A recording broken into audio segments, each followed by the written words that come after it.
Thank you. Thank you. Good evening, council members. It's nice to be here again. I am in support of Kelly Greenwell's Communication 639 about decriminalization. Decriminalization would be better than arresting people for marijuana. This war on drugs has really done great harm and continues to do so. In the last 3 years, many people have been arrested for marijuana by our police force, who come in military style, pointing guns at everyone, children and young people, elders, the sick and the crippled, ordering people around, being mean to their animals, using foul language, and destroying personal belongings. This is how the police come into your home, and this is what they do. And it's still going on today. And this is not aloha. This is not how to solve problems.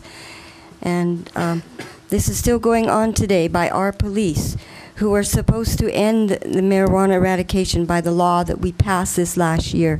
This is the ordinance, and right here in section 14103 of the law that we passed. The citizens of the County of Hawaii request that the federal and state branches of government remove criminal penalties for the cultivation, possession, and use of cannabis for adult personal use. And according to the 3-year study performed by the National Institute on Drug Abuse, more people use methamphetamine as a result of the marijuana eradication program. They may also express that methamphetamine is a growing problem in our community, and more help would be appreciated in that area, and the first action that would help in that area would be to end the marijuana eradication program. And this duty shall be carried out until state and federal laws are changed accordingly. And section 1499, neither the chief of police, the police commissioner, nor any attorney prosecuting on behalf of the county, nor any associated law enforcement staff, deputies, nor officers shall seek, accept, or renew any formal or informal deputization or commissioning by a federal law enforcement agency for the purpose of investigating, citing, or arresting adults, nor for searching or seizing property from adults for cannabis offenses. And section 14101, neither the council, nor the police commissioner, nor the chief of police, nor any attorneys prosecuting on behalf of the county, nor any associated law enforcement staff, deputies, or officers shall spend or authorize the expenditure of any public funds for the investigation, arrest, or prosecution of any person, nor for the search or seizure of any property in a manner inconsistent with the lowest law enforcement priority.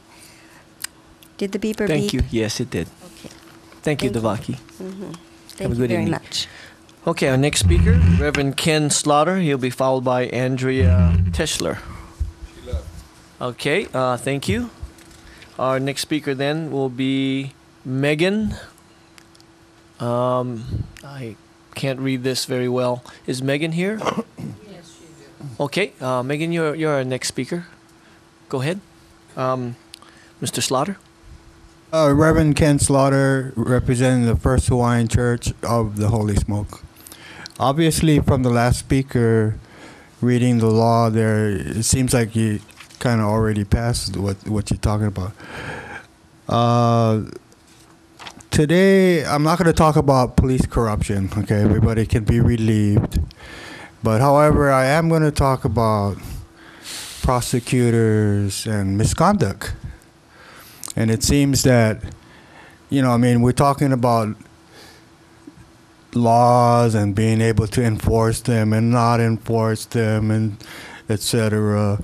And the thing is that I've discovered through much reading and understanding of tons of case laws that actually it's the DEA that's holding this whole thing up illegally, because they don't even follow their own rules.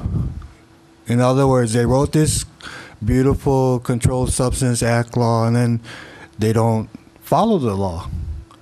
See, every year, especially since the states have started changing and making medical marijuana laws, etc., there's been this really big problem called now it's medicine.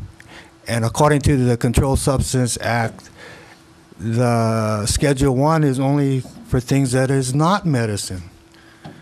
Now, that would be okay, you know, I mean, you could still be debatable if it was just me rolling joints, smoking by myself and all of this. But however, someone in the federal government had decided that even though the rest of the world couldn't investigate marijuana, that they would still investigate marijuana for medicine. And in fact, they came up with two United States patents, one for Marinol, which has been around for over 20 years, and another one just recently for dronabinol. Okay, and then actually, if you look at it, these things are in Schedule like 4 and 5, and so it's not controlled substance anymore. Also, look at the medical marijuana, the way it's been given to the people of our state. You know, we have medical marijuana, but we didn't give the people instructions on how to take care of the marijuana, how to grow it properly, and all of this. And then, when they screwed up, they all swoop down with their blue badges and their guns drawn, and then they arrest people and drag them to the courts. And that's not porno. That's not aloha, and that's not how medicine works.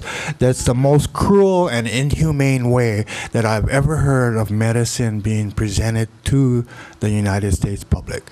Thank you. Thank you, Mr. Slaughter.